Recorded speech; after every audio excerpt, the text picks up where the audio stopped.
perbedaan yang menurut gue paling krusial dan paling fundamental dari orang kaya dan orang miskin.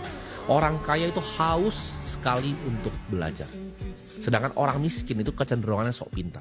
Kayak tadi, gue ngomong seperti ini. Bakal banyak yang bantah gue. Banyak sekali kan, gue kadang suka lihat komentar-komentar yang sok pintar. Tapi pertanyaannya kapan? Ya.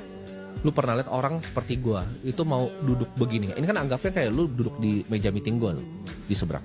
Ini sama aja kayak lu datang ke kantor gue, duduk di sebelah gue. Siapa yang akan mau duduk sama lu, orang seperti itu? Jawabannya tidak ada. Tapi dengan akses gratis, lu cuma modal kuota, ini gratis semuanya.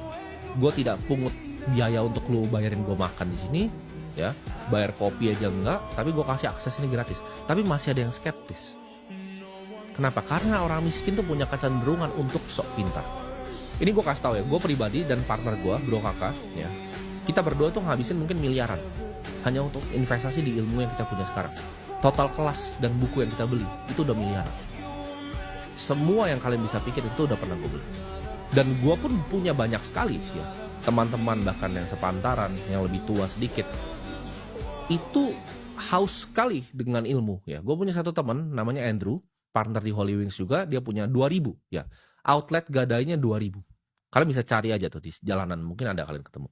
Itu hobinya dulu, itu ikut workshop dan ikut seminar. Setiap bulannya dia ikut seminar sama ikut workshop. Yang kadang dia pernah cerita waktu itu ke gue.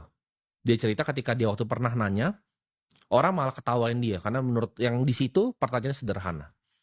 Tapi dia nggak apa-apa, dia nggak malu untuk bertanya. Karena dia beneran pengen tahu dan dia haus dengan ilmu. Contoh gue pribadi, kadang gue pernah ya, gue beli kelas online tuh sampai ratusan juta harganya ya per tahun ya. Ada kelas online ratusan juta per tahun, gue beli. Gue sudah tahu 99% dari materinya. Karena gue juga bukan anak kemarin sore di market finansial. Gue sudah tahu 99% dari materi yang disampaikan. Tapi 1% materi baru untuk gue bayar 100 juta dari capital gue sudah worth it untuk gue. Jadi kalian harus paham ini. Bahkan konglomerat, mereka itu pengen belajar sama yang muda-muda. Ya. Bahkan partner-partner gue yang lebih berumur 37, 38, mereka masih mau belajar sama gue, masih mau nanya. Padahal kalau orang lihat di luar, oh mereka banyak pasti lebih tahu dari gue. Tapi mungkin 1 atau 2 hal yang mereka tahu baru dari gue. Itu luar biasa untuk mereka. Orang miskin tuh gak pernah punya pikiran untuk belajar. Ya. Mereka nganggap mereka itu paling pintar. Mereka paling tahu semuanya. Gak ada yang bisa ngasih tahu mereka apapun. Oke, lu kaya cuma karena hoki, lu kaya cuma karena begini. Gue miskin tuh karena keadaan, karena ini struktural. Orang kaya tuh nganggap uang tuh sebagai sesuatu yang bisa dikuasai. Bukan cuma sekedar hoki. Ketika gue punya teman, punya brand e-commerce, dia juga sama. Dia beli satu workshop 250 juta kemarin di cerita gue. Apa yang dia dapatkan?